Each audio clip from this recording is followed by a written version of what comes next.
Olá pessoal, seja muito bem-vindo a mais um Café com o Doutor da Saúde aos Negócios. Aqui é Caio Pado, seu médico host desse episódio, né? E como de todos os outros. E hoje eu tenho um convidado muito especial, colega médico goiano, grande empreendedor aí. Eu digo que é um homem de sucesso porque o cara é médico, empreendeu fora da saúde, tem uma família linda, então tudo que o médico quer, né? Acredito eu. Eu quero. E já tô chegando lá, né? Tô caminhando para isso. E dentro disso, antes de a gente começar nosso bate-papo e apresentar ele para vocês, não se esquece, inscreve aqui no canal, certo? Deixa sua curtida, comentário, depois compartilha esse episódio, porque nós vamos falar de gestão, marketing, vendas, negócios, cultura, IA na medicina, né? E também nos negócios. Ele é um colega que está aí em grupos de mentoria como o Clex Club, né, da MLS, e também no Doc4U. Então, ele tem a própria mentoria e ele vai apresentar para a gente um pouquinho sobre isso, assim como eu também tenho. E o nome dele é Gustavo Guimarães. Muito bem-vindo, Gustavo. O Gustavo é fundador, eu vou ler aqui para não errar, da MedConnect Clínica Renoir. E aí agora a parte legal, ele tem investimentos na área da Max Sorvetes e vai bem gelado, correto? E é um goiano, gente boa, sua esposa Thaís e os filhos Pedro e João, que a gente também vai tentar falar um pouquinho de paternidade aqui. Gustavo, obrigado por encaixar um tempinho aqui na sua agenda. Obrigado, Caio. É um prazer falar contigo, com a sua audiência, e vai ser um bom bate-papo. Que eu puder contribuir, eu fico muito feliz. Excelente. Então a gente começa bem direto na veia. Vamos lá, pergunta. Você não nasceu médico empreendedor, assim como a maioria não nasce, né? Isso às vezes é criado em casa, com os pais. E quando a gente sai da faculdade, é normal que o médico queira dar plantão, né? Atender para os outros, se especializar. Dentro disso, eu queria saber como que foi a sua jornada, qual foi a virada de chave que te fez entender, eu preciso ser dono e não ser funcionário. Legal. Cara, meu pai era médico, né, e eu me inspirei nele e eu me formei muito novo, eu me formei com 22 anos. Desde meus 14 anos eu já morava sozinho, mas quando eu virei médico aos 22 anos, eu comecei a dar plantão antes de entrar na residência para cirurgia geral, depois eu fiz plástica. Mas aos 22, quando você começa a dar muito plantão, você pega todos os plantões que você acha na frente. Então, o mais comum é pegar sábado à noite, domingo durante o dia. E para mim, aquilo era um plantão típico de médico novo. Só que o que era a realidade que eu me deparei? Eu me deparava com médicos de 60, 65, 70 anos dando plantão sábado à noite. E aquilo para mim não era normal. E aquilo me intrigava. E eu olhava para aquilo e falava assim, por que esse cara tá dando plantão? E eu chegava, começando a conversar com os colegas, esses senhores, eu perguntava, por que o senhor está dando plantão ainda? Gustavo, é porque eu preciso de dinheiro para sustentar minha família ainda. Eu não me planejei para ter uma aposentadoria, eu preciso ajudar os meus outros, eu não tenho poupança, e se eu parar de trabalhar, eu não tenho dinheiro. Então isso começou a me intrigar e a me incomodar, porque eu pensava que isso não é normal. E eu comecei a estudar sobre finanças. Por quê? Quando eu estudei sobre finanças, eu queria fazer uma independência financeira e ter uma aposentadoria digna. Quando eu comecei a olhar para isso, eu comecei a chegar no mercado de ações. E o mercado de ações no Brasil é feito por empresas, na maioria das vezes, familiares. E ela sempre tem um fundador que é um cara empreendedor e visionário. E eu comecei a estudar essas histórias, gostei muito, e eu via que ela tinha um padrão. Todo empreendedor ele tem um padrão de comportamento. E eu pensei comigo mesmo, se tem um padrão, é possível aprender. E eu comecei a estudar sobre empreendedorismo. Fiz MBA na Fundação Getúlio Vargas, fiz Empretec, outros cursos, hoje eu estou em várias mentorias.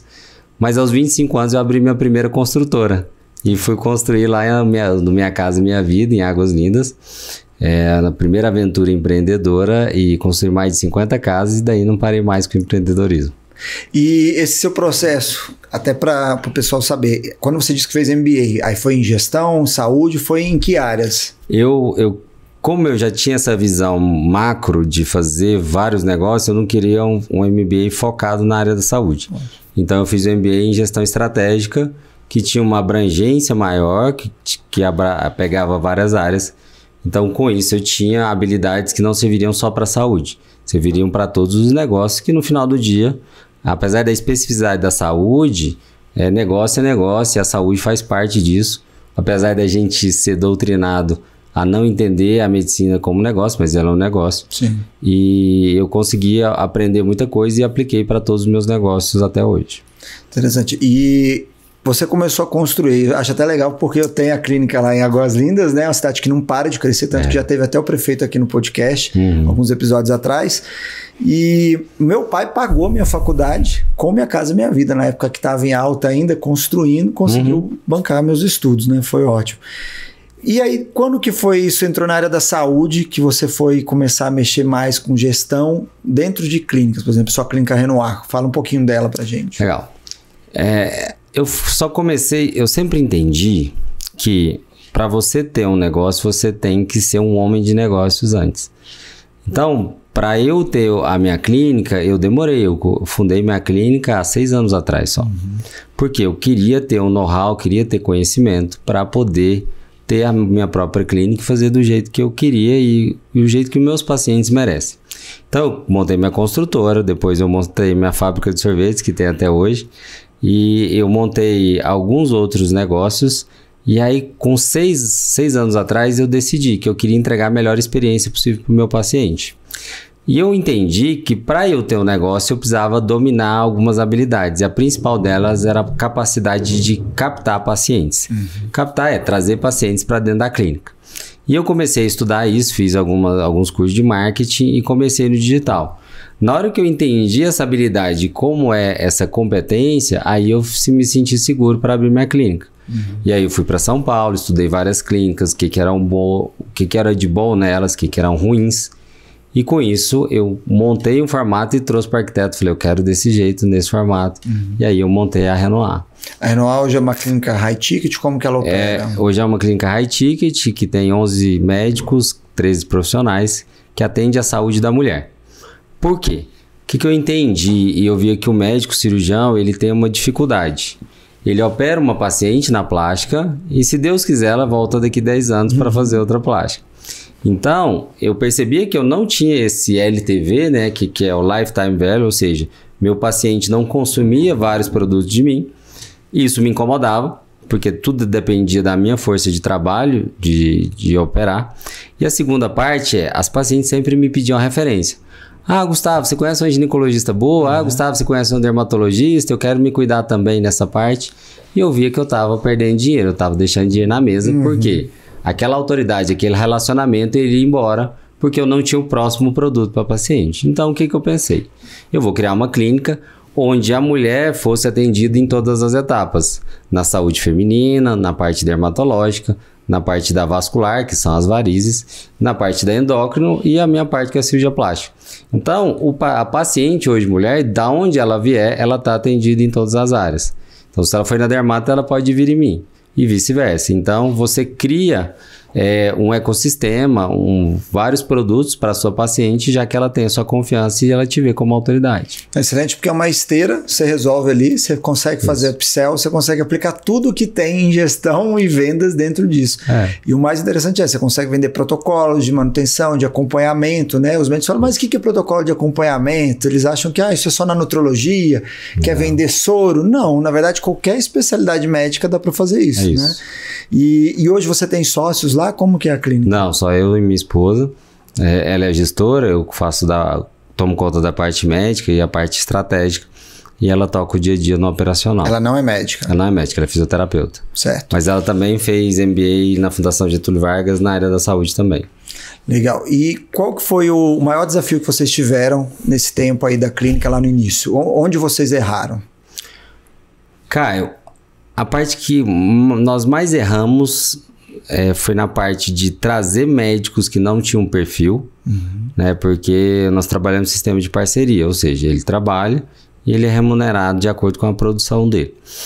Quando você traz médicos que não têm a sua cultura de trabalhar o paciente, a experiência do paciente, entregar muito valor e ser um atendimento diferenciado, você se frustra porque ele espera atendimento de volume, ele não está acostumado a entregar essa experiência e essa proximidade, esse relacionamento com o paciente, e todo mundo se frustra.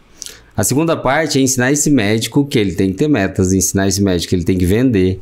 E aqui vender não é a parte jocosa da situação, mas ele tem que produzir, ele tem que entregar, ele está lá porque a clínica precisa pagar os funcionários, ela precisa remunerar quem é o dono e ele precisa remunerar ele, porque o tempo dele está lá. Então, uma parte muito difícil é trazer essa cultura para o médico, que ele tem que produzir, ele tem que ter metas, ele tem que ter esse olhar para fazer. Então, hoje a gente tem um sistema que a gente filtra o médico. O médico, para entrar na clínica, ele passa por um processo seletivo. Ele tem entrevista, ele tem que adequar a nossa cultura. Eu tenho que ver que ele tem perfil e ele tem que saber que ele tem metas. A partir desse momento, aí ele tem condição de entrar na clínica. Senão, não. E eu falhei muito em entender isso e trazer esse processo para dentro da clínica, trouxe muita gente que não tinha o mesmo fit cultural e aí deu problema. Já é algo interessante até de se pensar lá, né, que você não cometeria novamente. E esse desafio de conseguir médico é de todo mundo. É pessoas, né? Pessoas não são difíceis, né? São difíceis, né? De se trabalhar e de se conseguir uma boa mão de obra. Eu vejo que tem muito colega que tem medo de colocar alguém dentro do negócio, da clínica, e essa pessoa crescer e ela sair abrir um outro negócio concorrente. Já aconteceu com você? Já sim. E realmente é uma dificuldade. O que você tem? Eu sempre penso nessa relação como uma relação de captação. O que significa isso? O meu ambiente tem que ser tão bom que esse médico queira ficar comigo o tempo todo. Ou seja, eu tenho que entregar valor para ele. Como que eu entrego valor para o médico? O que o médico olha no final do dia, quando ele quer trabalhar numa clínica? Ele olha se vai trazer pacientes de uma qualidade que eu quero, se as condições de trabalho são boas e se a remuneração é justa. Se eu entregar essas 3 coisas, eu tenho um médico que vai ficar muito tempo. E a segunda etapa disso, que é igual você falou, o médico ficou bom, ele tem a clientela dele, ele tende a sair. Então, a próxima etapa que nós estamos montando na clínica é um plano de carreira. E esse plano de carreira vai chegar até o ponto dele virar sócio da clínica. Excelente. Porque aí, nesse momento, você dá uma visão para ele. Porque se você não dá uma visão de longo prazo para o médico, a tendência natural dele é sair. E se você dá a condição, eu te entrego um paciente de qualidade, eu te entrego uma remuneração justa, cara, eu fico aqui. Mas eu quero ter meu próprio negócio, por exemplo. Se eu quiser, você pode ser meu sócio. Sim. Porque eu estou testando ele em todas essas características e no futuro ele vira o sócio. Então, fazer um plano de carreira faz todo sentido, inclusive equity para esse médico. Excelente, porque agora olhando qual foi a sua chave que virou lá atrás do plantão, eu lembro exatamente quando eu dava plantão que tinha colegas assim mais velhos dando plantão. Eu lembro até de um caso que tinha um senhor que ele estava lá, aí ele tinha assim, formou na USP, cheio de pós, um monte de coisa. Mas estava dando plantão na minha cidade, não desmerecendo minha cidade, mas Borda da Mata, uma cidade de 15 mil habitantes no sul de Minas, e que um plantão mal pago que eu fazia, porque era recém-formado e era minha cidade, e gostava de dar plantão lá. Tanto que eu dei plantão muito pouco tempo na minha vida. E eu vi aquilo, eu lembro que ele não queria fazer nada que fosse sutura, nada, e só olhava para mim. E eu pensei, como é que um cara formado com um currículo tão melhor que o meu, talvez que acabei de sair de uma faculdade particular, porque existe esse preconceito, tá aqui dando plantão, ganhando igual a mim, que acabei de ser formado. Só que nessa época não me abriu ainda o olho para isso, né? E aí eu fui ter a virada de chave, foi no que você acabou de comentar, isso. Não existia um plano de carreira. Na oftalmo, praticamente não existe. Houve agora, recentemente, nos últimos anos, uma grande entrada de grandes players de investimentos, né, fazendo grandes aquisições de clínicas gigantes no Brasil de oftalmo. E eu lembro que eu trabalhava nas clínicas, na pandemia, a gente ia dar plantão, se expunha ali a pegar uma doença, né, levar para casa, expor a família a esse risco. Fazia atendimento, atendia pouco, ganhava mal, e acaba que na medicina, principalmente no oftalmo, cada vez as pessoas trabalham mais e ganham menos. Eu tenho vários colegas reclamando disso. Mas a minha virada foi, amigo, se eu ficar aqui, eu nunca vou ser sócio. E foi também que eu vi, eu tô deixando muito dinheiro na mesa, porque eu atendo a consulta, aí meu repasse é que eu ganhei 15, 20, 30 mil reais. Aí eu olho lá, faturamento, exames, 100, 150 mil. Eu falei, isso tudo eu gerei e eu não ganho nada, eu ganho 10% e olhe lá. E ainda tem que escutar quando eu reclamo, quando eu dou um feedback construtivo, me mandam calar. Então, isso frustra. Tanto que eu criei o meu negócio pensando assim, eu prefiro ter algo, um pedaço de algo grande do que ter tudo de nada. E eu acredito muito nisso. falo para todos os médicos, aqui na nossa clínica você tem espaço para crescer, é com o tempo, não é de graça. Já teve colega chegar e falar, eu quero ser seu sócio. Eu falei, amigo, eu já tive sócio, já fui sócio quando era residente. É a coisa que não é fácil de entrar, para ficar livre é uma dificuldade. E até entendo aí isso de ter que ter os processos, isso é fundamental, porque sociedade, depois que você faz... E o processo de você ter o médico sempre lá na clínica, você vai testando ele, é um processo seletivo. Ele está de acordo com os seus valores, é uma pessoa de bom relacionamento, ele vê futuro e você vê futuro nele. E uma coisa que eu olho muito hoje, ele tem a humildade de aprendiz, porque se o médico ele não tem a humildade de aprender, ele começa a ter problema. Ele tem problema porque o mercado muda e ele tem que se adaptar, o paciente muda, ele tem que se adaptar, as tecnologias mudam, ele tem que se adaptar.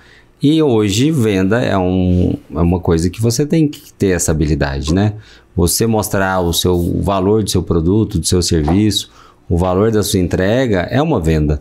E se ele não tem essa humildade de sentar a bunda na cadeira e ser um aprendiz e te ouvir, receber um feedback, eu vejo que ele não tem um perfil para crescer. Automaticamente ele não serve para minha clínica. Então, é uma coisa que eu olho bastante. E dentro desse processo, como é que você faz? Assim, qual que é o tempo que você testa? Porque o que você falou é real. O médico, primeiro, ele acha que sabe indicar e que sabe vender.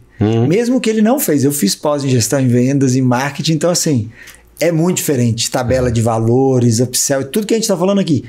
E na cabeça deles, porque eles indicam e às vezes alguém marca, eles têm esse conhecimento. Como é que você avalia? Quanto tempo que você dá para testar dentro do que você repassa de conhecimento? Olha, eu mudei um pouco. Depois que eu entrei nesse mundo de mentorias, eu percebi que é o seguinte, todo mundo precisa de liderança, né? Eu preciso, você precisa. A gente tem a maior história do mundo e a gente precisa que é um líder espiritual que foi Jesus que veio para liderar todo mundo. Então todo mundo precisa de liderança. E eu comecei a aplicar isso na minha clínica como eu lidero os médicos. Então, eu tenho um processo de educação continuada hoje, tanto das secretárias quanto dos médicos, de ensiná-los todas essas habilidades. E é nessa hora que eu começo a entender se ele tem perfil ou não. Se aquela pessoa que está sempre disposta, que está comparecendo às reuniões que a gente marca, vai interessado, ele tem perfil. Geralmente esse processo demora 6 meses. Então, se ele chegou, não tem um perfil, eu vejo que ele não tem perfil para ser meu sócio. Então, naturalmente, ele não vai evoluir nessas etapas aí que eu vejo que ele precisa para poder evoluir na carreira. Então, 6 meses eu vejo que é um tempo bom, que desde que você que seja o dono da clínica, que lidere o processo, faça a sua parte. Ninguém pode ser, eu gosto de falar que ninguém pode ser demitido de surpresa. Então, nem o médico. Então, ele teve a chance dele, ele teve os feedbacks, ele foi ensinado, você deu a visão para ele. Se ele teve essa visão e ele não quis, aí você tem a condição de ter esse julgamento. Se você não ofereceu as condições, não deu a visão, não ofereceu as ferramentas, você primeiro tem que fazer o seu papel, que é de liderar o médico nessa transformação, senão você não tem o direito de fazer isso. Excelente. Eu vi um vídeo seu na sua rede social, achei excelente até para a gente trazer aqui, porque eu gosto, que é da parte de vendas, rapport. Como é que você ensina o médico ali, para a gente trazer para quem está aqui, sobre as técnicas de rapport, a gente tentar simplificar para quem está ouvindo, como aplicar no consultório quando o paciente entra. Legal. E o que é o rapport, para quem ainda não conhece? Para quem não sabe o que é o rapport é uma técnica que você usa para quebrar o gelo, muitas vezes, com a paciente, e você poder conduzi-la e dar mais abertura para o que você fala. Porque vamos olhar pela visão do paciente. O paciente chega nervoso na sua consulta, tentando lembrar de tudo que são doenças, medicamentos e termos técnicos que ele tenta lembrar, e ele está preocupado. Ele está preocupado com a condição dele. Ou é uma doença, ou é uma expectativa. Na plástica, ela tem um sonho. Então, ela chega muito nervosa e ela não te conhece. Então, é natural que ela se chegue nervosa e fechada. Então, quando você usa o rapport, que é a técnica de criar uma conexão rápida com o paciente, para que ele se abra e se ele fique mais à vontade com você, tem várias técnicas. A primeira que eu mais gosto é do espelhamento. O que é do espelhamento? Quando você, por exemplo, está nessa posição e eu espelho, eu faço a mesma coisa que você.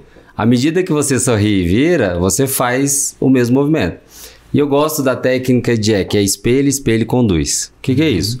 Você faz 2 movimentos do paciente e o terceiro você faz. Automaticamente ele vai abrir para você e aí você começa a conduzi-lo. Quando eles você conduz o paciente, você faz com que ele se abra. Então, por exemplo, se o paciente está assim, você sentiu que ele está fechado, você faz esse mesmo movimento, ele virou para cá, você vira, aí no terceira parte você abre os braços. Aí você vai notar que automaticamente ele abre os braços. Quando ele abre os braços, ele está mais receptivo à sua mensagem, ele vai te ouvir melhor, com mais qualidade, e ele se sente que ele não precisa se proteger. Quando ele não precisa se proteger, ele se abre. Tanto quanto a parte sentimental, emocional, quanto a parte racional. Então aí quando o médico tem aquele poder de conduzir o paciente no tratamento dele. Excelente. Quem está ouvindo no carro vai ter que depois acessar o YouTube, porque foi bem interessante e é isso que acontece. O paciente chega, ele fica assim, tem gente que não olha na nossa cara e você fica assim, você fala bom dia, não te responde, você começa a ficar você fica frustrado e fica impotente às vezes, mas às vezes é isso, você não se coloca, você está naquele calor de atender aquele tanto de gente, deu algum problema, enfim, é muita coisa, no calor da emoção você ignora o paciente e vai tentando conduzir uma consulta, às vezes nem pergunta o nome, não se apresenta. Pô, eu já fui atendido por médicos que, sem falar que eu era médico antes, que a pessoa sequer perguntou meu nome, nem me examinou, e já aconteceu de eu me apresentar como médico, a pessoa também não me examinar fisicamente. Eu falei, gente, eu tive um problema na subclave, uma trombose que eu tenho, desfiladeiro torácico, e eu passei por mais de 4 vasculares. E assim, cada um deu uma conduta. Tanto que às vezes eu tenho um paciente, eu falo, olha, é normal. Se você tiver dúvida, vai mais de um, porque eu já tive esse problema, que é bem grave, assim como o seu. E é isso, é difícil do médico às vezes se conectar, mas o mínimo ele tem que falar, né? Se apresentar. Acho que o que você deu de exemplo, para quem não viu, veja, porque vai te ajudar já. A gente tem a parte também do sinestésico, tem todas as outras, né? Quer explorar elas um pouco? Essa parte também eu acho bem interessante, porque quando você não compreende isso, você faz um pré-julgamento do paciente. Teve uma situação que a minha secretária chegou e falou, você percebeu que aquela paciente, ela fica ignorando a gente, que ela é muito fechada e ela não estava dando moral? Eu falei, não, é porque ela é sinestésica. Aí ela falou, como que é isso? Existem 3 tipos de pacientes ou de pessoas que elas têm mais facilidade com algum sentido. Tem as audiovisuais, as visuais, que são 60% dos pacientes, 30% são auditivas e 10% são sinestésicas. Ou seja, elas importam mais com ver, que é a visual, tem as que ouvem melhor, que para compreender a situação, e as sinestésicas. Quando a pessoa é visual, você olha para ela, então ela está atenta a todo o ambiente. Então, quando você vai falar com ela, você tem que usar palavras como veja, perceba, olhe, isso daí cria mais conexão. Quando ela é auditiva, geralmente ela vira a cabeça um pouquinho e ela vira um dos ouvidos que ela ouve mais. Por quê? Ela usa o ouvido para captar a situação. Então, é aquela pessoa que vira de ladinho um pouquinho e fica olhando para o chão. Por quê? Ela tem a capacidade, se ela ficar vendo, ela perde o sentido. Então ela vira o ouvido e fica. E a sinestésica é aquela pessoa que geralmente coloca a mão na mesa e fica sentindo, e ela fica ou com o olho fechado ou ela é mais tátil. Então para essa paciente você tem que falar assim, sinta, perceba, você está sentindo essa situação? Você consegue pegar nisso um pouco? E que ela tem uma percepção muito mais sensitiva. E essa paciente, ela era sensitiva. Quando ela chegou, ela fechou o olho, ela me ouvia e passava a mão. E aí eu consegui captar, porque eu já sabia essa técnica. Aí eu falei para ela, sinta e tal. Essa paciente operou. Por quê? Ela se sentiu conectada, ela sentiu que eu falava para ela. E aí eu expliquei isso para a secretária, ela falou, é mesmo. E aí quando ela veio no retorno, a gente já tinha essa percepção de falar com ela muito mais. E você não pode falar alto, né? Porque isso agride ela. Então você tem que ter um ambiente mais estável, mais tranquilo, para que ela possa sentir e ambientar. Não, isso é excelente, porque isso não é só para o médico, ele tem que passar isso para a equipe. Até porque na hora de uma venda, de uma indicação de uma cirurgia, você falou do sinestésico, um toque no braço leve, né? Um contato, você apertar a mão, tudo isso, um abraço, tudo isso traz, né? E o duro é, às vezes, você lembrar de tudo isso, mas conforme você vai praticando, a tendência é que você consiga utilizar as técnicas do rapport com maior eficácia, né? Mas é isso, tem que passar para a equipe também, né? Você tem que treinar a sua equipe para ela ter esse olhar, mas se você não quiser errar, você usa os 3. Então, Gustavo, eu não vou lembrar. Então, sempre que você for comunicar alguma coisa, fique atento aos 3. Então, você usa palavras assim, como veja essa situação, Você ouviu o que eu disse? Você consegue perceber? Quando você fala essas 3 palavras, de algum jeito você tocou ela. Que aí você começa a falar, principalmente quando você fala para plateias. Você vai falar no seu podcast, no seu Instagram, você usa essas três vertentes, porque aí você conecta com todo mundo. Excelente. Então, galera, vocês sentiram, ouviram e perceberam e viram tudo aí, ó. É isso. Pronto. Muito bom. Achei fantástico, porque ficou bem didático. Vamos voltar um pouquinho agora, dar um pulo, mas para saber, porque acho que muita gente que escuta a gente tem o receio, às vezes, de empreender, porque tem filho, tem família. Como que foi? Você empreendeu, primeiro foi fora da área da saúde, com a construtora, né? E como que foi isso dentro de casa, com a paternidade, né? Nessa época, antes de você ter sua própria clínica, você tinha construtora, mas você era um médico que atendia para outras clínicas, e aí você tinha essa preocupação de dar esse salto, e ao mesmo tempo, como é que você fez para equilibrar a paternidade, a presença em casa com seus filhos, com a sua esposa, tudo isso? Caio, o equilíbrio, eu vejo que é uma utopia que às vezes as pessoas vendem muito pra gente, principalmente no Instagram, que existe vida equilibrada ou que você tem que buscar isso incessantemente. Hoje em dia, eu gosto de falar que eu perdi essa inocência. Eu não tenho essa inocência mais, que existe uma vida equilibrada. Existe uma vida conciliada. O que é uma vida conciliada? Quando você consegue conciliar todos os interesses. Então, durante muito tempo, eu e minha esposa trabalhamos duro para nós construirmos nosso patrimônio, construir as nossas empresas. Chegou um momento que a gente decidiu que ia ter filho. Falar que tem um momento que você está preparado, que é o momento ideal, nunca tem. Né? Sempre você vai estar num projeto, sempre vai estar numa jornada, sempre vai ter alguma questão que, se você parar para pensar, você não tem filhos no momento nenhum. Mas eu vejo que tem alguns momentos onde você tem que estar pelo menos conciliado. O que é o conciliado? Cara, você tem que alinhar com a sua família isso. Então, quando eu fui montar a construtora, eu ainda era solteiro. Aí foi nessa época que eu comecei a namorar com a minha esposa. E eu sempre falei para ela dos meus sonhos, que eu queria empreender, que eu queria ter grandes empresas e que eu queria não ser um médico comum. Eu não queria viver minha vida do consultório para casa, da casa para o consultório. Eu sempre quis empreender, desde jovem. Então ela sabia disso e ela entende meu sonho. Claro, no começo ela achou que era uma loucura, ela acha até hoje de vez em quando, por conta dos projetos, mas sempre foi uma coisa conciliada.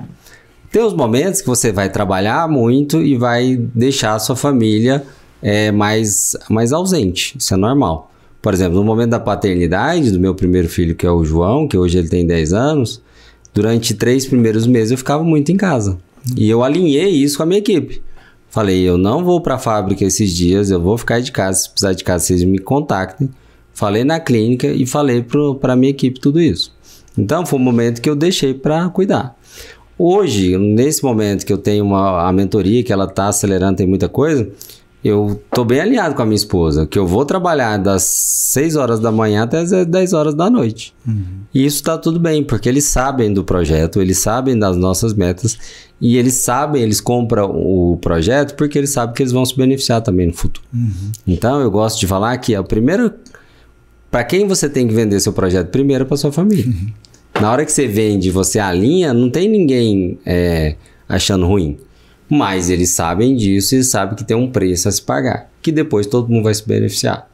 Então, esse momento da paternidade, eu gosto de falar que casamento é fusão e aquisição, é um M&A, e criança é startup, né? Porque é um projeto que você não sabe muita coisa, que você vai aprendendo ali, e que você torce e você faz de tudo para que ela dê certo. Mas é só ela que vai dizer. Então, criança é startup e você vai aprender. A família, para mim... eu vejo que ela nos melhora, né? Você também é pai recente, criança nos torna melhores profissionais, porque a gente trabalha melhor, a gente é mais focado, a gente é mais intencional e a gente é mais produtivo, porque a gente sabe que a gente tem pessoas dependendo da gente. A sua esposa, ela vai te cobrar mais, então você tem que ser melhor, porque não pode esquecê-la como mulher. Sim. E você tem que gerir e liderar a sua família, e você tem que ser exemplo, né? Porque seu filho vai te cobrar. Você fala um negócio e você não faz, seu filho é o primeiro a falar, ué, papai, mas você falou isso, tá fazendo? Então, ele é o primeiro e a inocência dele te traz muita coisa. Então, eu acho que a família, ela é a base, né?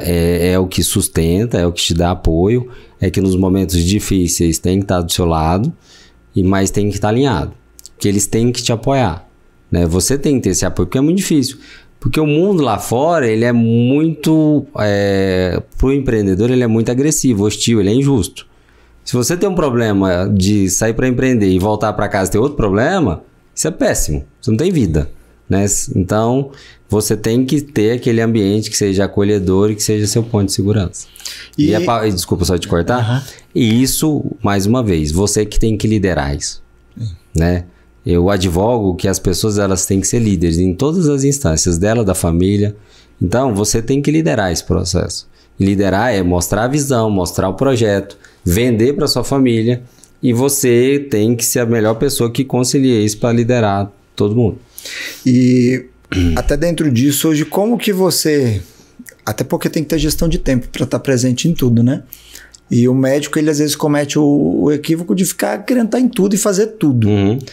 Como que você faz hoje dentro dos processos dos seus negócios para saber o que você tem que delegar, o que você tem que fazer em cada esfera? Porque é normal de quando a gente vê um funcionário não fazer, a gente querer fazer, tomar a frente e não delegar, ou então achar que faz melhor, porque o médico sempre acha que faz melhor. Até o momento que a nossa chave cai. Não, amigo, tem humildade, isso não é gasto, isso é investimento para você ganhar tempo. Como que você faz hoje para separar isso? O que é seu para delegar e o que é para fazer? Legal.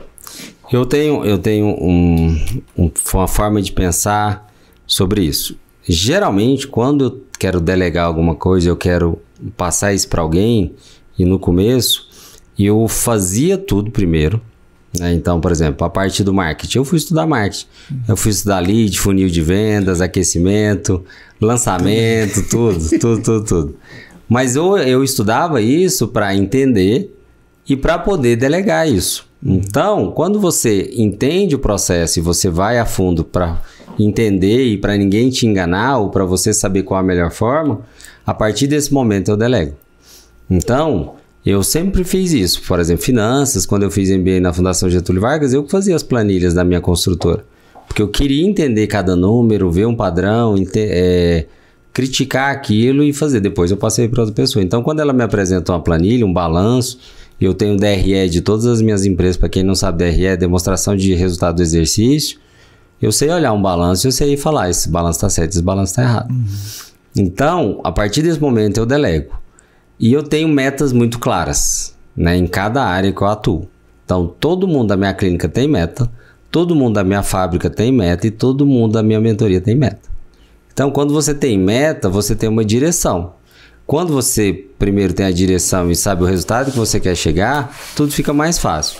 A segunda parte é que eu sempre trabalho pontos de contato sobre isso. Então, por exemplo, com o meu marketing, eu tenho os meus relatórios que eu recebo. Com as minhas secretárias, eu tenho um relatório que eu recebo diariamente de quantas consultas, quantos procedimentos, quantas pessoas entraram em contato. Então, quando eu recebo isso, eu consigo criticar e consigo olhar. A segunda parte é que eu gosto de trabalhar são blocos. A minha agenda ela é separada por blocos. O que significa isso? Segundas-feiras de manhã eu olho para vendas da minha fábrica de sorvetes. Segunda-feira à tarde eu olho para o marketing. E assim sucessivamente. Então, cada dia da semana eu separo por blocos. Então, eu tenho a minha cabeça separada que naquele momento, naquele bloco de tempo, eu vou tentar resolver todos os assuntos relacionados a isso. Então, isso facilita a minha organização. As reuniões sobre aquele assunto eu marco naqueles horários, porque aí eu vejo que eu não deixo nada passar batido e eu tenho uma consistência, uma disciplina de resolver todas essas questões. Então ajuda bastante. E falando sobre o sorvete, como é que você caiu nessa? Tá um calor em Brasília que eu saindo daqui eu vou comprar um sorvete seu lá para Por favor. Mas como é que você caiu nessa de sorvete? Então, a oportunidade de sorvete, em 2014 teve aquela febre das paletas mexicanas, né, no Brasil todo. E um colega médico foi para Camboriú e ele voltou com a ideia, falou, tem uma febre que vai chegar aqui daqui uns dias, que é das paletas mexicanas. E aí meu colega trouxe isso, um outro sócio que é o Alberto, falou, tô indo para São Paulo, vou estudar esse negócio, vou aprender a produzir, na volta a gente conversa. Eu já tinha a construtora. Quando ele voltou, eu gostei da ideia e a gente começou com um quiosque do tamanho dessa mesa aqui, de 6 metros quadrados, uma fábrica no SOF. E a gente começou a empreender, começamos a vender os picolés. Só que eu percebi que o modelo de negócio, ele era muito caro. E tinha a crise da Dilma e aquilo não ia dar certo. Aí a gente teve essa visão e a gente migrou do canal de venda direta para o consumidor para vender por freezers, né? Por quê? O que a gente pensou? Qual que é a fábrica de sorvetes que tem há mais tempo no mercado e o que ela faz? É a Kibon e a Nestlé. O que elas fazem? Freezer em supermercado, freezer em padaria. Por isso que elas estão aí há 40, 50, Kibon tem 80 anos já. O que a gente fez? Vamos migrar para freezer de padaria. Então a gente começamos com 28 pontos de venda, 56, depois 128, 225, 450, 650, 1.200 e a gente está agora com 1.554 pontos de venda em 4 estados. Legal. Hoje é a maior fábrica de sorvetes do Distrito Federal, a terceira maior do Centro-Oeste. Então, porque a gente teve essa visão de migrar o modelo de negócio. Excelente, porque até o que você falou, o freezer de padaria. Hoje, se você vai na padaria, você não acha sorvete de picolé. Você acha onde? Na farmácia. A farmácia vende tudo, vende brinquedo. Eu fui esse dia na Drogaria Brasil, tinha brinquedo. Eu falei, gente, tem tudo, só falta carne aqui daqui a pouco. É muito doido. E até dentro desse modelo dos freezers, o Din-Din do Cerrado funciona assim em Brasília, né? A maioria hoje das empresas mesmo, eu tenho um negócio, eu já coloquei uma vez um freezer, e era isso. Eles, não, a gente não vende. A gente vende, trabalha com freezer, com comodato, fica lá, você tem a compra mensal de picolé e venda, né? Fantástico. Vamos pular agora um pouquinho para dentro do nosso mundo de mentoria, para a gente falar aí sobre IA, que eu acho um assunto legal. Eu até trouxe aqui o meu VR aqui, que não é... Eu até falei, vou começar esse episódio usando VR, mas na verdade isso daqui não é um VR de brincadeira. Esse aparelho, ele faz um exame médico. Legal. Certo? Então, eu trouxe até para a gente falar, porque isso envolve até a experiência do cliente. No caso, isso daqui é um campímetro visual, né? Para fazer campo visual, campimetria. Então, antigamente, né, ainda tem clínicas que fazem, até porque poucos no Brasil têm esse aparelho, eu trouxe dos Estados Unidos. As pessoas fazem naquele caixote o exame de campo visual para glaucoma e outras doenças. O problema é que ele não é portátil, a dificuldade, posição, né? E com isso a gente tem a modernidade, tecnologia, facilidade de replicar e até reduz o custo, porque hoje eu rodo isso em 4, 5 clínicas que eu tenho. Rodo em várias clínicas, o custo, o payback dele é mais rápido. Mas até dentro disso, de experiência, eu já vi, não sei se você viu, mas clínicas que estão utilizando VRs na recepção para iniciar a triagem do paciente. Claro que tem que ser um ambiente mais exclusivo, porque senão vai embora seu VR, para onde você for, né?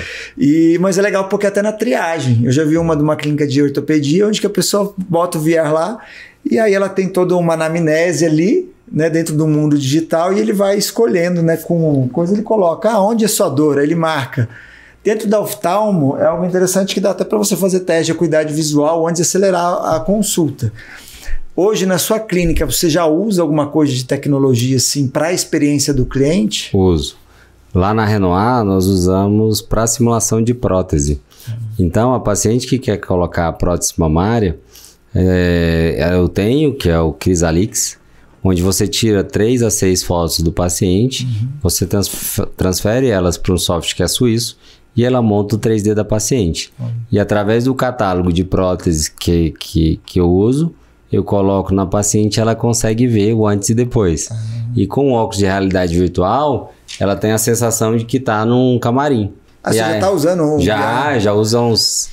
Eu acho que eu fui o primeiro em Brasília a usar. Eu uso há 11 anos já. Que excelente. E aí a paciente consegue ter essa experiência de olhar para frente, olhar para os lados e olhar para baixo e ver como vai ficar. E eu tenho vários vídeos engraçados no meu Instagram que a paciente, na hora que ela olha para baixo, ela toma um susto. Eu vou olhar lá. Né? Porque ela olha e ela vê, porque ela não imagina que vai ver nela mesmo o silicone. E ela vê, ela fica... E é na foto real do corpo dela. Foto real, proporção real. Não é um desenho, não. Não, é um 3D real. Excelente. Tanto é que tem vários trabalhos nos congressos já mostrando que a realidade de acurácia é de 97%.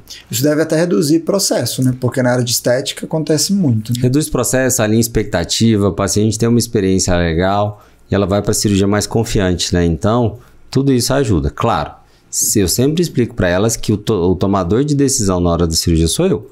Mas isso é um parâmetro que vai ajudá-la para ela entender as proporções. Porque o tamanho é uma coisa que angustia a paciente. Sim. Quando você mostra para ela, você dá mais tranquilidade. Então a experiência é muito legal. E Agora, parte de IA. Vamos falar aí, dentro das nossas mentorias tem muito, né? Isso de tecnologia. O que você tem utilizado, o que você acha interessante da gente compartilhar para os colegas? Vamos falar sobre as ferramentas, até para a gente ver o que um usa e o que o outro pode conhecer de diferente.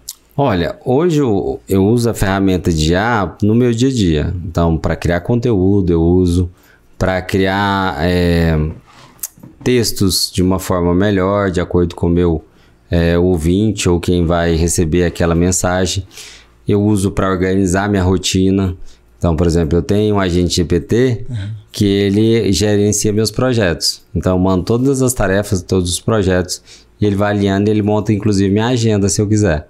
Então, ele tem tudo isso, ele tem um banco de dados, então ele vai trabalhando. Mas eu vejo que na área da medicina, o que vai ter muita repercussão, por exemplo, é uma secretária virtual, onde você vai fazer o contato, vai fazer agendamento, retorno, tudo isso, e a IA vai responder, e muitas vezes de forma mais receptiva e seguindo o script que você quer. Então, eu vejo que a IA tem esse papel agora, de fazer essa parte de atendimento, gestão de documentos, criar relatórios, otimizar a rotina do médico. Já tem também IA, por exemplo, que você fala a anamnese, o prontuário, a conduta, ele já coloca coloca dentro do prontuário, então isso ganha muito tempo do médico. Sobra mais tempo para ele ser humano. Sim. Que eu gosto de falar o seguinte: a IA, muita gente está com medo e muita gente fala que a IA vai substituir o humano. A IA só vai substituir o humano que o humano tem um comportamento de robô.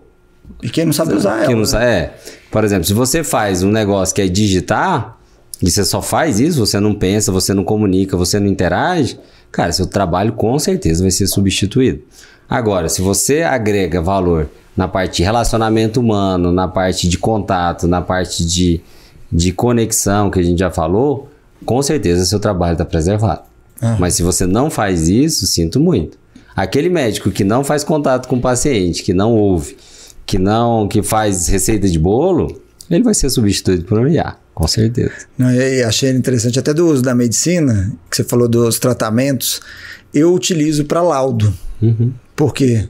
O médico não gosta de fazer laudo, ainda mais oftalmo. Faz um laudo do OCT do campo aqui, o pessoal odeia. Eu criei um agente de IA treinado justamente para fazer um laudo ali do OCT, do campo visual, mandei o modelo. E é claro que você tem que sempre conferir, você nunca pode confiar 100%, né? O trabalho da IA ainda não é nesse nível, e mesmo que um dia seja, tem que ter uma supervisão, né? E tem funcionado bem, até compartilhei com os colegas, eles têm gostado. Mas até do atendimento, você está utilizando já alguma ferramenta de IA no atendimento dos seus pacientes, dos leads, de marketing? Porque eu comecei a usar, testei uma, vou até comentar sobre ela depois. Você já utiliza alguma ou não? Não, eu ainda não.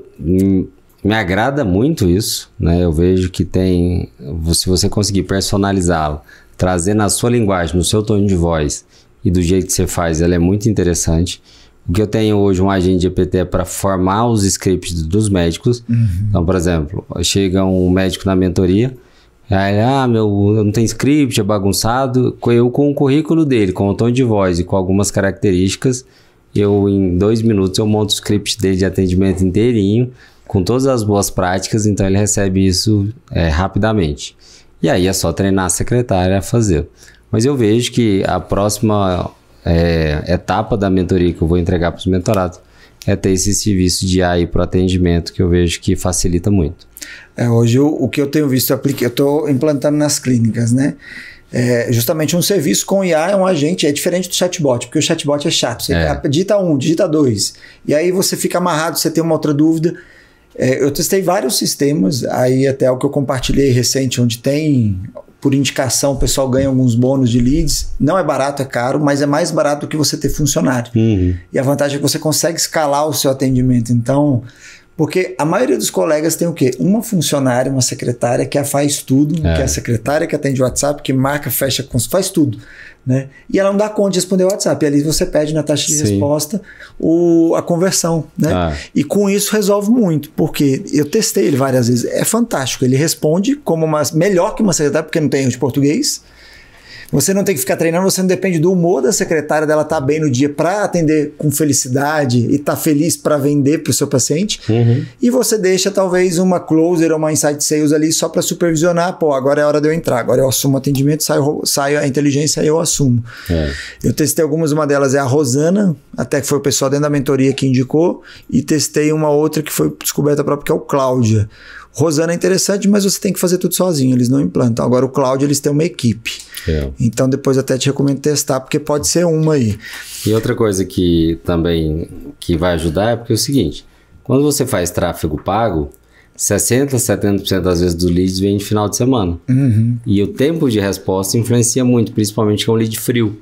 Se você perder aquela time do impulso, que ele viu o anúncio e está interessado, muitas vezes você vai perder aquele lead.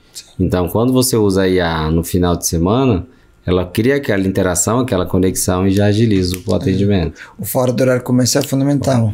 Hoje eu recebi um orçamento até de uma empresa que seria uma secretária digital. R$3.000. Eu falei, tá, vai funcionar quando? Só horário comercial. Eu falei, tá, então é o custo de uma secretária, de eu botar alguém dentro do meu time e treinar. Ah, mas você tem que capacitar, tudo bem. Mas eu falei, olha, eu tenho aqui o sistema de IA que me custa R$800, por exemplo, para eu ter 1.200 leads por mês. É bem mais barato. E a qualidade é superior, não dá para caminhar contra.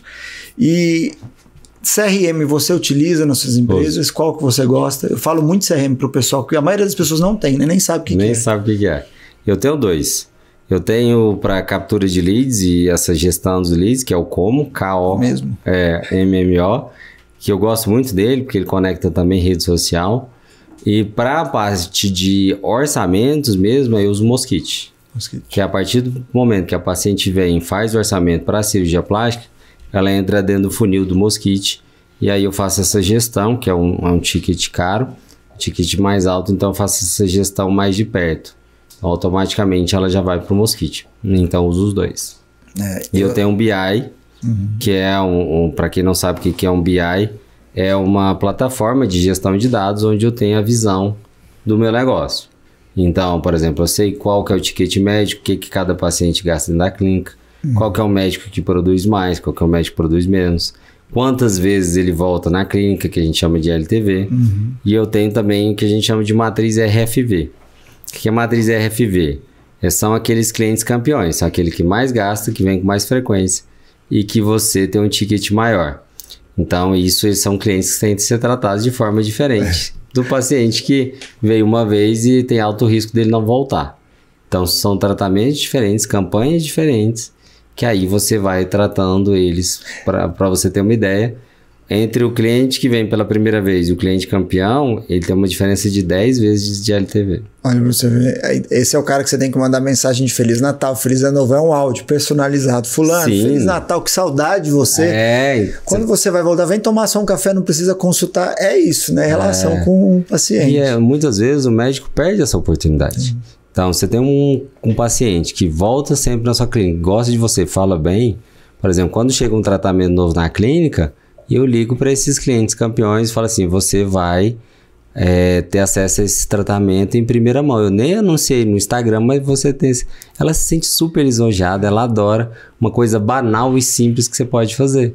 Então, o médico, ele fica naquela cabeça baixa de atender no operacional e no automático, e ele perde ótimas oportunidades na mesa, porque ele não abre a visão um pouquinho para ter essa oportunidade de fazer.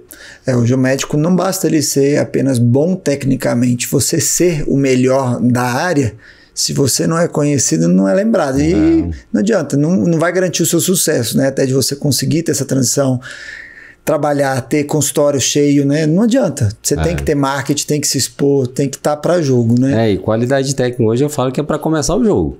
Não é o que vai te definir ter sucesso. Se você quiser entrar pro jogo, é qualidade técnica. O restante é o que vai fazer você ter sucesso. Esses dias eu tava vendo um vídeo muito engraçado, acho que foi até a trend aí, que o pessoal comparando Uber 2014, que é aguinha, que é balinha, o ar-condicionado tá bom, a música tá boa. Agora, 2025, amigo, essa música desce do carro, se não quer, assim, te chuta, né? Te trata mal. O entregador do iFood, ele subia até a sua porta, falava, boa noite, não esquece de avaliar, me dá 5 estrelas. Agora não, amigo, não subo, deixa o lanche na portaria, você que pega. Aqui em Brasília é sempre assim. Sim. Agora o médico, como é que está mudando? A concorrência, como são pessoas mais capacitadas, agora é a experiência do cliente. É um café na recepção, é um chá, uma água com gás, uma clube social, um cappuccino. Então é a diferença. A galera, se fica caminhando para ser igual um Uber ou um entregador, não da profissão, mas essa qualidade de atendimento, a tendência é que ele perca espaço no mercado e vire mais um. Vire um Uber. E depois não pode reclamar disso. Vire um Uber, daqui a pouco vai estar dirigindo Uber. Não que isso seja ruim, seja um problema, né? Mas a gente vê vários advogados, vê arquiteto, engenheiros, pessoas que tinham profissões valorizadas como a medicina um dia já foi, hoje tendo que trabalhar como motoristas porque ganha às vezes melhor. Sim. E a medicina um dia vai acabar chegando a isso, porque está acontecendo abertura inumerada de faculdades, né? Cada vez é mais e mais e mais, e os médicos não acham que só ser bom é suficiente. Isso aí eu já vejo que isso aí já acabou. O médico hoje já é uma realidade e vai piorar. O médico que ele não virar empresário do próprio negócio, ele vai trabalhar para os outros e vai virar CLT. E aí ele vai virar igual o dono da Mil falou antigamente, que médico é igual sal. Branco, barato e tem em qualquer lugar. Isso é ótimo, adorei. Essa eu vou postar, viu? Médico é igual sal, branco, barato e tem em qualquer lugar. Excelente. Porque é o que está acontecendo, né? As faculdades de medicina estão colocando um monte de médico. E o médico que não olhar para o básico, que é uma gestão básica do consultório, ele vai perder muito e vai trabalhar a receber R$67, que é o valor líquido de uma consulta hoje, paga aqui em Brasília. Agora você imagina, se você vai uma manicure fazer pé e mão, gasta R$95. O poder de compra tá, ó. E você vai receber R$67 por uma consulta? Até quando você vai aceitar isso? E você acha que isso vai melhorar? Não vai. O convênio hoje paga R$67, mas ele vai tender a pagar menos. Ou você acha que se você não fizer nada isso vai melhorar? Isso só vai piorar. Sim. E eu gosto de falar que é o seguinte, por que, uma reflexão, por que o convênio paga R$67 e tem médico que recebe R$600 por uma consulta? Onde está a diferença? Eu gosto de falar que isso é o preço da ignorância do médico. Tem médico que cobra 600, tem médico que cobra R$67 do convênio a consulta. Essa diferença de preço, esses 500 e alguma coisa de reais, é o preço da sua ignorância. É de você não investir na sua carreira. E por que o convênio te oferece R$67 e você aceita? Porque ele tem um poder. E o poder de captar e fazer relacionamento com o paciente. Ele tem esse poder e ele fala assim, o paciente é meu do convênio, não seu. Então eu te pago R$67, quer ou não? No dia que você adquire essa habilidade, esse poder de ter o paciente e criar relacionamento com ele, você tem um poder. Você cobra R$600, R$1.000, R$2.000, R$3.000 da sua consulta e você tem um paciente de valor e tem paciente que paga, tá? Quem tá ouvindo aqui fala que o paciente não paga R$3.000, paga sim. E eu te provo por A mais B que paga. Mas é você que não sabe mostrar o valor do seu trabalho. Não. E hoje, até dentro disso, que o pessoal acha, não, mas eu dou conta, eu consigo, então contrato. E aí falar um pouquinho até da mentoria, porque tem muita gente que não vê sentido em fazer uma mentoria. A meu ver, a mentoria, ela foi feita para encurtar seus processos, né? Em vez de você ter que gastar tempo fazendo uma aposta, tudo que a gente caminhou, os erros que a gente tem, o dinheiro que a gente perde, o tempo que a gente perde, o mentorado ele ganha porque a gente acelera o crescimento dele, né? Ele fala, mas eu vou gastar R$50 mil, R$100 mil, R$200 mil numa mentoria. Como que você justifica isso para eles entenderem que isso não é um gasto, e sim um investimento? Por que existe essa onda de mentoria e muitas vezes as pessoas acham que é uma onda passageira? E eu falo que não é uma onda passageira, isso veio para ficar.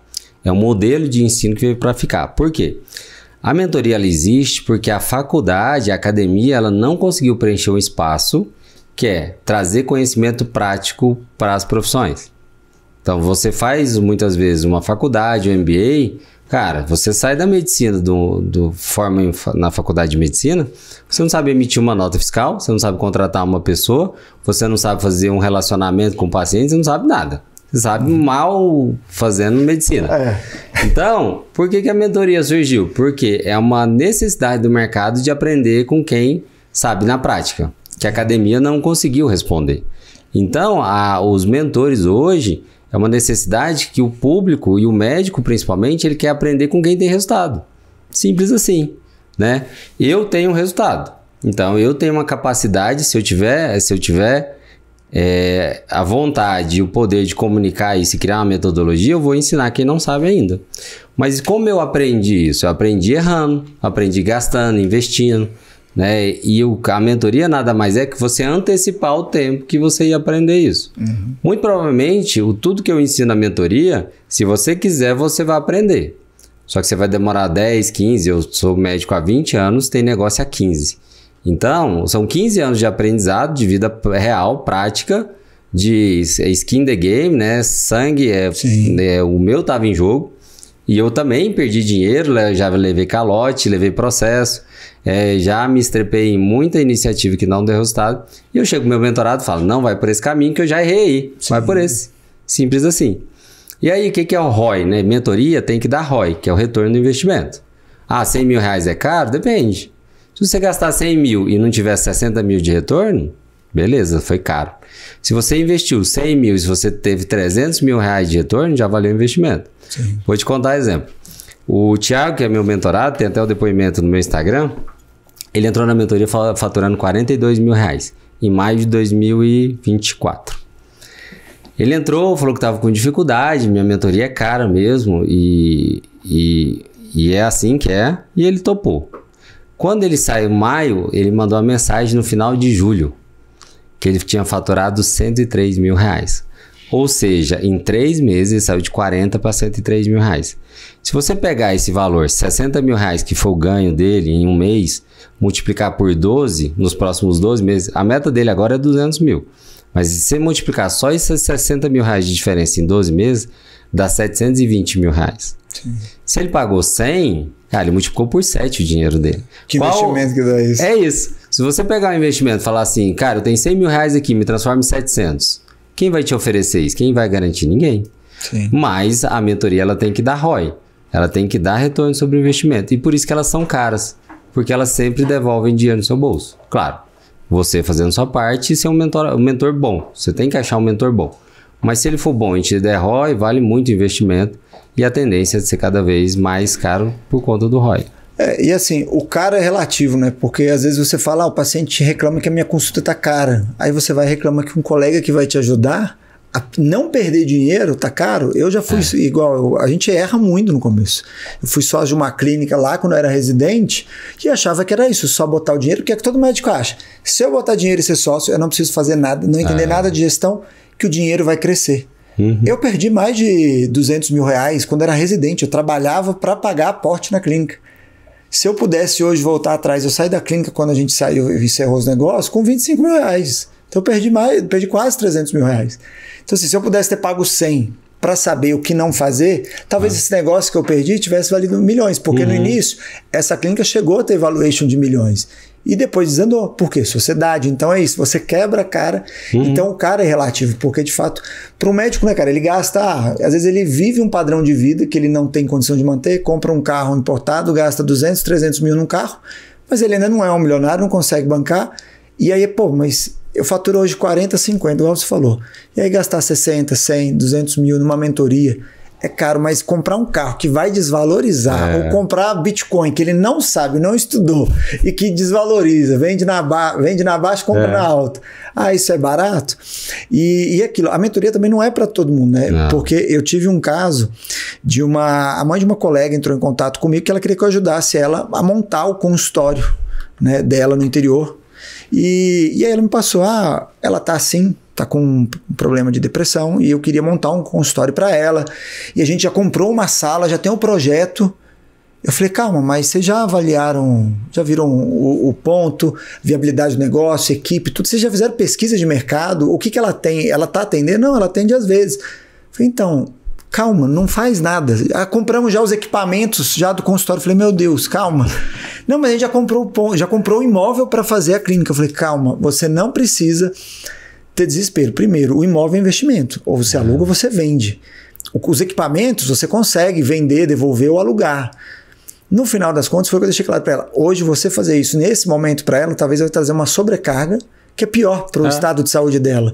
Então, não é o momento dela fazer essa transição de médica empregada para médica empresária. Vai ter a hora. né? Às vezes começa gradual, né? Vai dando um passo de cada vez, abre um consultório dentro de uma clínica ou vai no coworking, né? Para depois começar. E uma outra coisa que foi legal que você trouxe é o seguinte: ser dono do negócio não é mais fácil do que ser empregado, tá? Ser dono do negócio é mais difícil. Não se iluda. Você, para ser dono do seu negócio, vai ser muito mais difícil. Você tem muito mais responsabilidade, você vai trabalhar mais que todo mundo, você vai ter risco mais que todo mundo e vai ser mais difícil. Então, não se iluda, não acredite em empreendedor de palco que nunca teve uma carteira assinada, nunca teve um CLT, nunca abriu um CNPJ, não acredite nesses postzinhos. Que talvez nunca fechou um CNPJ também. Não acredite nesses postzinhos. Ser dono do próprio negócio exige resiliência e maturidade. Você ser dono do seu negócio é mais difícil do que ser empregado. Tenha claro isso. Não é mais fácil, você não vai ter uma vida melhor, você não vai ter facilidade. O que você pode ter é sucesso financeiro, profissional, mas sempre vai dar mais trabalho do que ser empregado. Tá? Então isso é muito importante. Igual você falou, quem tem que ser mentorado é quem está disposto a pagar o preço. Se você não está disposto a pagar o preço de chegar mais cedo no seu consultório, ficar até mais tarde, aprender outras habilidades, liderar, ter capacidade de vender e resiliência para quando o negócio estiver ruim, não entre. E não pague a mentoria, porque você não vai ter capacidade de fazer o que precisa ser feito. Se você não quer pagar o preço, não entre, porque é mais difícil. E não acredite em post que ser dono é mais fácil que ser empregado. Não é. Aquele também dobra, triplique seu faturamento. Muito cuidado, porque faturar não é sinônimo de lucro, né? Então, pode ser um pé na cova aí. E até isso, pagar o preço, de fato é uma coisa que as pessoas têm que levar em conta. Porque uma pós-graduação te consome 1, 2 anos, tem que fazer TCC, assistir aula. Não é barato. Uma da FGV requer um investimento alto, né? Você abrir o próprio negócio, então tudo isso que a gente nós passamos, é bem mais caro do que o valor que a gente cobra, até porque nós acompanhamos hoje os mentorados durante 6 meses, 1 ano, mais até, né? Porque às vezes fica dentro de casa, a pessoa, né, cria um vínculo. E pra gente ir finalizando, que a nossa hora já tá boa e foi muito conteúdo de qualidade, eu queria te perguntar assim, o que você deixaria de mensagem para aquele médico que tá na dúvida se ele dá esse passo ou não, o que na sua opinião o médico deve avaliar antes de iniciar a transição de carreira? Você fala transição de carreira para ser empreendedor? Exato. Olha, primeira coisa é que você tem que estar disposto, né? Você tem que estar disposto principalmente a ser humilde em aprendizado. Se você não tem a humildade de aprender, sentar a bunda na cadeira e ouvir de gente que já passou por o que você passou e aprender, não entra. Porque isso vai exigir muita resiliência e capacidade sua de quebrar paradigma, de quebrar crença, de entender o negócio e aprender com ele. Se você não tiver a humildade de ouvir alguém e seguir o que ele está falando, não vai adiantar nada. Você vai quebrar muita cara, porque você vai ter suas convicções, vai direto naquelas convicções e muitas vezes elas estão erradas. E aí se alguém te fala o contrário e você não aceita, não vai adiantar nada, você está desperdiçando seu dinheiro. A segunda parte é a resiliência, né? Porque você vai ter muitos percalços, vai ser difícil, você vai ter que aprender muita coisa. Com a mentoria é muito mais fácil, porque alguém já errou antes de você e sabe o caminho. E a terceira coisa é se prepare para trabalhar muito, né? Ter o próprio negócio exige de você trabalhar muito. Agora, se você tem uma visão, se você tem a resiliência, e você tem planos maiores, né? Você quer chegar em patamares onde o médico comum não chegue, esse é o caminho. Porque aí com certeza você vai desfrutar de muitas coisas boas, porque você entra em um outro nível. E a partir do momento que você incorpora essa habilidade, serve para qualquer coisa da vida. Na hora que você tem a capacidade de ver que se eu for capaz de pagar o preço para aprender, eu sou capaz de qualquer coisa. E isso é um poder que você adquire e você nunca mais abre mão. Excelente. Gustavo, muito obrigado pela sua visita. Acho que assim, daria pra gente conversar demais, ainda mais que mineiro com goiano são bom de conversa.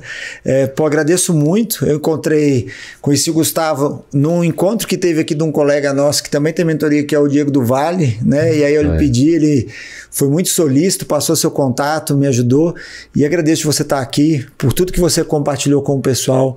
Agradeço vocês pela audiência. Onde que o pessoal te encontra nas redes sociais? Primeiro, Caio, obrigado, a oportunidade de trazer um pouquinho dessa experiência. De Instagram pessoal, o meu é Dr. Gustavo Guimarães DF, que é meu Instagram da cirurgia plástica, e tem o Med Connect com 2 T's no final, onde eu trago conteúdo para médico que quer ser empreendedor e ter sucesso nessa carreira aí para poder ajudar um pouquinho os médicos. Perfeito. E tem a da clínica? É Clínica Renoir também. É @Clínica Renoir, que é uma clínica aqui em Brasília. A mulherada aí que já pode marcar consulta lá. Já pode marcar. E do sorvete, para quando a gente vê na rua, não deixar de comprar e provar e lembrar de você? Legal. É a Max Sorvetes, MX Sorvetes, e vai bem gelados também. Pessoal, é isso. Agradeço vocês pela audiência. Muito obrigado. Vocês me encontram aí nas redes sociais, dr.caiopádua. Querendo saber um pouquinho da mentoria Consultório Inteligente, me chama lá no direct. O canal aqui do podcast você encontra em todas as redes de streaming, né? YouTube, Spotify, Deezer, Applecast. E também tem o canal no Instagram, né? Onde você consegue ver alguns cortes lá e acompanhar os highlights, né? Digamos assim, que é o cafécomdoutor.podcast. Obrigado vocês aí pela presença. Nos vemos no próximo episódio. E mais uma vez, muito obrigado você e pela sua família ter te cedido aqui um pouquinho, que eu sei que eu vou correndo para casa. Eu também. Obrigado, meu querido. Valeu pela presença. Valeu, gente. Até o próximo.